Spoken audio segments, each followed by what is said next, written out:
today is my birthday. Woo! For this episode, I wanted to get into a little bit of my backstory and then as well the lessons I've learned from my 29 years of life. So, I'm Megan and welcome to the Tough Luck Podcast. And so we begin by going over that I have been in a lot of various changes within my life in the past year, I'd say. And even the past 2 years, I'd say it was the biggest two changes. My first of which was yoga teacher training, which has brought me to this point on this podcast, which brought me to yoga in general and brought me to the people I really love in my life as well. There's a lot of wonderful friends I've made just doing yoga. So there's just it was an amazing opportunity for me. And then I also feel just really blessed to be able to do this as a career because it is something that I've always really loved and never really considered until I actually heard about other people doing it. So I was like, yeah, let's give it a shot. And here I am to this day. So, also I was sick. So if you hear a little something in my voice, that's where it comes from. Also in the past, this has been the past 3 years, I've been really prepping for 5Ks, mainly one in my local town I've been prepping for. And we learned quite a bit from just running in general. It's a physical endurance, but also a mental and spiritual endurance. And when you're running against people, not to say that we're all against one another or there's this big competition, but you see yourself in kind of an animalistic way. And in a way that's very spiritual because it is kind of our truest self in a different way. It's a different part of our true self is when we're in like the heat of the moment, pushing it kind of at our wit's end, and you see different sides of every person. But it's also just a wonderful exercise, and I love this incorporating this into my life. I'm going to do it again this summer, towards the end of summer, to prepare for one that's coming up.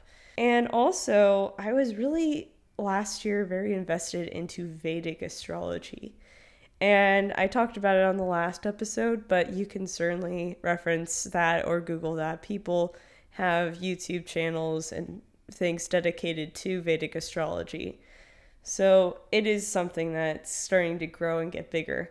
But that last year was when I first started. The other thing I wanted to reference is that last year I met a really great friend of mine. Her name is Christine, and she has a little cat. And I'm also cat sitting him right now, but we've cat sat him last year, and it was a really great addition to our house. We just love having a little extra fur ball around here. We have 2 of our own, and it's been really nice. It was a really nice addition. My grandma was moving from her old house that she lived in most of her life to a living facility, and a lot of wonderful things happened out of that. For one, she got a lot of the care she needed, but for 2, there was a lot of various things that she had to overcome with that. It was adjusting to her new life, adjusting to the newness of a new place, and living with others. I do miss the home. I wanted to mention that because it was a beautiful home. Had a nice pool, and we used to swim in it all the time. And I miss the little things like the markings on the side of the door when we would grow bigger, and just things like that, just what made it a home. So there's that I miss about the home as well. I got to keep a lot of the things that she had in her old house because they wouldn't fit in the living facility, one of which was her piano, and I love playing piano. It's something that I miss, and I've gotten to do it more since having it here at the house. So it's rekindled my love for music. That was one thing I was happy to receive last year. So it's just, if anything, a gratitude podcast because I'm just shooting out gratitude all over the place. I visited and took care of my grandma. It was an impactful time because I got to slow down a little bit. Last year, I didn't really have a job as much. Well, I did, but not until sometime like in the middle of the year. Yoga job, I was cleaning and I was doing things to make money, but not like anything that was really that frequent. So I got the opportunity to spend with her. And I will say that sometimes having a gap year is really beneficial. I had like the most time to take care of myself and to clean, to do things that I needed to do to take care of things. And maintaining just the house and everything in it is kind of a blessing. And it's not something I always keep up with now, but I try to whenever I can. And this sick time reminded me of those times, of those frequencies that we often face when we feel that illness. We have to slow down and take it easy.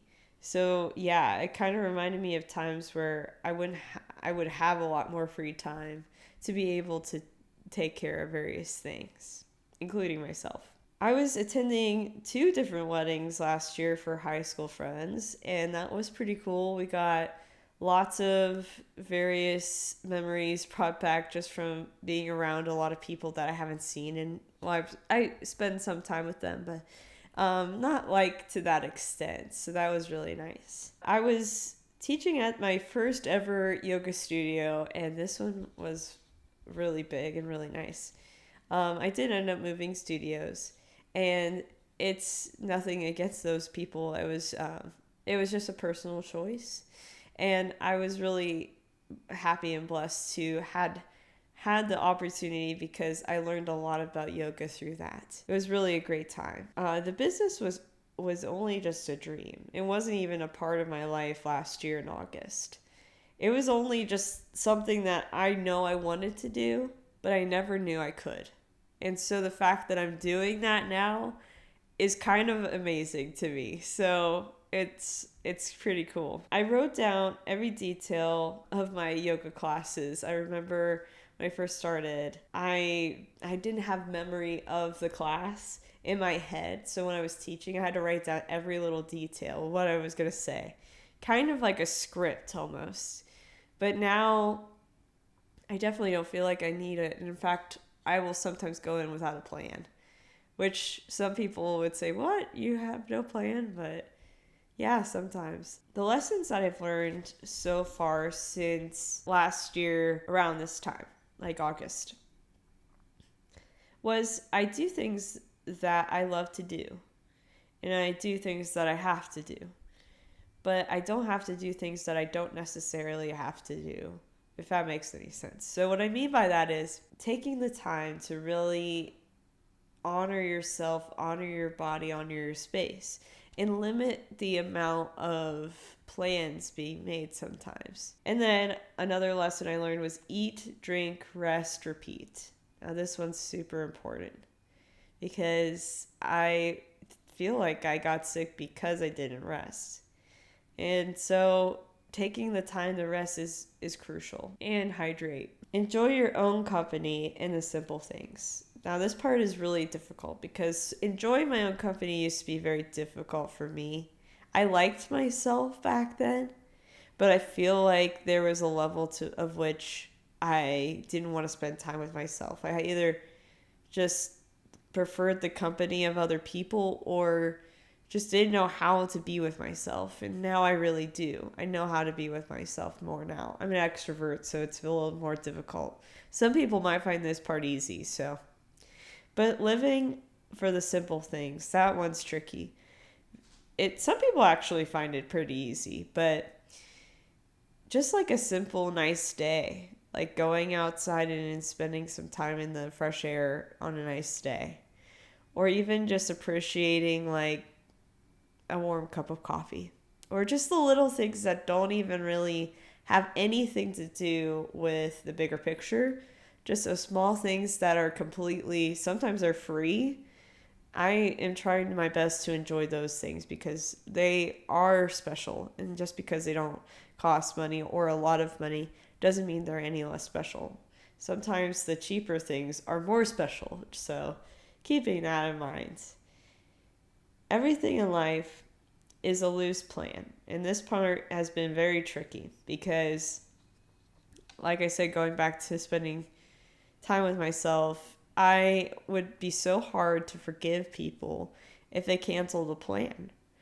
And that would really hurt them because it would be like, wait, I just need a break and I don't need to push myself any further. And then I was like, okay, well, but we made this plan. And then also, I noticed that would attract people in my life who would be also hurt if I had to cancel a plan. And it's kind of this horrible cycle if you think about it, because if you spend time with people that are not giving back to you, then you really are having a hard time with it, because it's like, okay, like we are both kind of struggling here. But if the person on the other end is like, okay, we're just both not having we just need a day off, then I know I'm like, okay, I can kind of relax around you. It gives me that positive energy. And so over time, I've slowly begun to be that person. And I feel like the people in my life are able to be more comfortable around me because there's no pressure to keep a plan that they made with me, and vice versa. No, I don't cancel willy-nilly all the time, but I will cancel if I don't feel like energized. And so a final thing I'll mention is moving my body. Moving my body has been a crucial part of basically everything I do. Because when I sit still for too many hours a day, and I realized this when I worked in IT, I would be stir crazy. Like I felt like I was going kind of insane. It was like kind of, and this might be ADHD, but I would have a lot of hard time with being able to keep up with everything. And it was tricky. It was very hard because I really wanted to move my body and I wanted to get but I didn't realize that was the thing that I needed. I just kind of assumed it was just something wrong with me. But everybody needs to move their body a little bit. Even if you work in the office, you can move your body still. It's just a matter of prioritizing it. And I know it's harder. It's easier said than done. But if you allow yourself to feel replenished and loved, then you can honestly give yourself that gift of, okay, I know my body needs this nourishment. I know my body needs to be moved in order to feel good. So let me take that 15-minute or that 5-minute break or whatever to just take a walk, or to just maybe do a couple of, sometimes I'll do like a 4 fold and in the bathroom, which is strange, but it's true. It's like taking the time just to move the body a little bit can really help with that stir crazy feeling. And not everybody can, and I understand that. It's a privilege. But as soon as I realized, I was like, oh wow, I really don't move my body enough. I made sure it was a priority in my life. Anyway, so those are the lessons that I have learned since being 28 and doing some really cool things. And I'm living the dream, you guys. I'm living it up right now. It's seriously so cool. I get to do this for my job, and I'm still kind of in awe of the whole thing. So anyway, I love you guys, and I'll see y'all soon. Mwah! Bye.